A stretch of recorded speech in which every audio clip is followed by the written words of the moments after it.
Bonjour à tous. Tout d'abord je dois vous dire que je ne suis pas quelqu'un de facilement impressionnable par les phénomènes paranormaux ou non explicables. Je n'y crois tout simplement pas.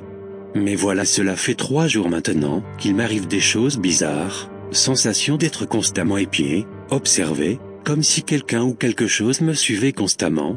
Quand je tourne mon regard j'ai l'impression de voir une silhouette, c'est même plutôt une ombre je dirais. J'en ai perdu le sommeil, mais jusqu'à maintenant j'arrivais à faire abstraction.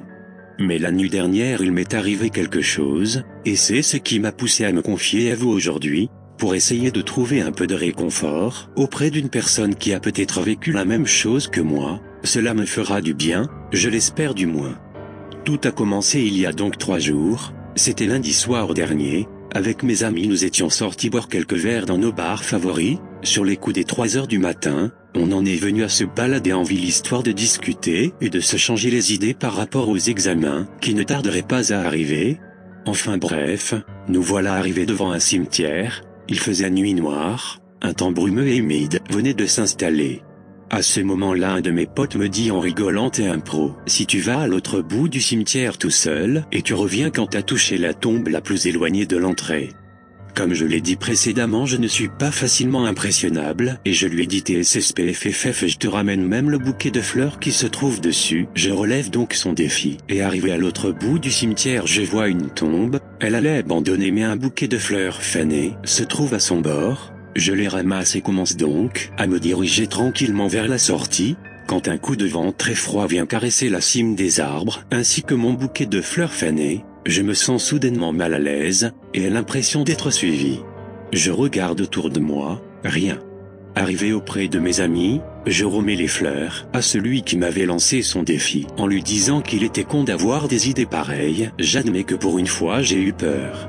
Suite à cela je décide de dire au revoir à mes potes et de rentrer chez moi à pied. J'habite à environ 1 km d'ici. Sur le chemin du retour je suis bien seul dans les rues, mais pourtant j'ai l'impression d'être suivi. J'ai dû me retourner 3 fois sans rien voir derrière moi, mais au bout de la 4e fois une lumière jaune orangée et vive attire mon attention. Je cligne des yeux plusieurs fois pour être sûr de ne pas rêver, quand je me rends compte que cette lueur vive se trouve à hauteur de coude, on dirait une bougie. Je lève mon regard et suis pris d'une profonde angoisse. Je me rends compte qu'il s'agit d'une vieille dame vêtue d'une longue cape grise avec un voile noir au-dessus du visage. Elle m'observe avec un regard insistant et malsain. Je me décide donc à courir jusqu'à chez moi. J'avais l'impression de l'entendre courir derrière moi, mais elle avait disparu. Arrivé chez moi dans ma chambre, je me couche en repensant à cette histoire de dingue, et me dis que j'ai probablement trop bu. Je décide donc de ne plus m'en faire et me couche donc.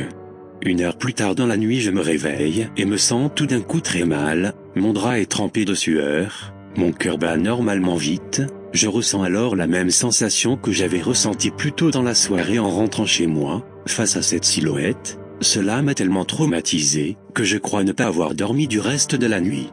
Le lendemain je décide de ne rien dire à ma mère, la journée passe, et plus le soir arrive, plus j'angoisse de me retrouver seul dans mon lit. Vers 21h ma mère m'a demandé de sortir la poubelle, je m'exécute donc. En revenant vers la porte d'entrée je passe devant une fenêtre, qui donne directement sur mon salon, quand du coin de l'œil j'aperçois une silhouette noire, la même que la veille au soir putain.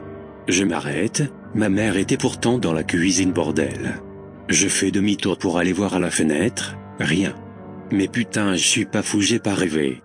Pour me changer les idées je me suis posé devant ma série, et j'ai fait en sorte d'enchaîner le plus d'épisodes possible pour ne pas aller dormir, mais la nuit précédente avait été tellement courte que je n'ai pas tenu plus de 2 ou 3 épisodes, je ne sais plus trop. À ce moment-là je me suis levé du canapé du salon, j'ai traversé le couloir pour rejoindre ma chambre, et la stupeur. Je me suis vu endormi dans mon lit, mon ordinateur sur mon ventre et mon putain d'épisode de Narco en route. Je suis littéralement en plein rêve, pourtant tout semble si réel. Je me suis senti soudainement mal, le même mal que j'avais ressenti la veille mais en pire. Je regarde dans un coin de ma chambre simplement éclairé par la lueur de la pleine lune, qui passe au travers de mes volets. J'arrive à distinguer dans ce coin ombragé de ma chambre près de mon lit cette vieille femme. Cette fois elle a le bras gauche et son index gauche pointé sur moi, le vrai moi qui est en train de dormir. Je me suis senti mal, elle me fixait avec haine et elle me voulait clairement du mal. Pris d'une douleur atroce dans les paumes de mes mains, je me suis réveillé sur le coup, j'ai regardé les creux de mes mains, elles étaient ensanglantées, et littéralement transpercées comme si on y avait enfoncé des clous. Aujourd'hui je n'ai parlé de cette histoire à personne, et j'ai caché mes plaies pour ne pas apeurer mes proches. Je songe de plus en plus à contacter un exorciste ou je ne sais quoi pour trouver une solution. Depuis ce soir-là au cimetière, je me sens persécuté et même parfois en danger. Voilà mon histoire, libre à vous de la croire ou non, mais dites-vous bien, qu'aurais-je à gagner en racontant n'importe quoi? La réponse vous la connaissez,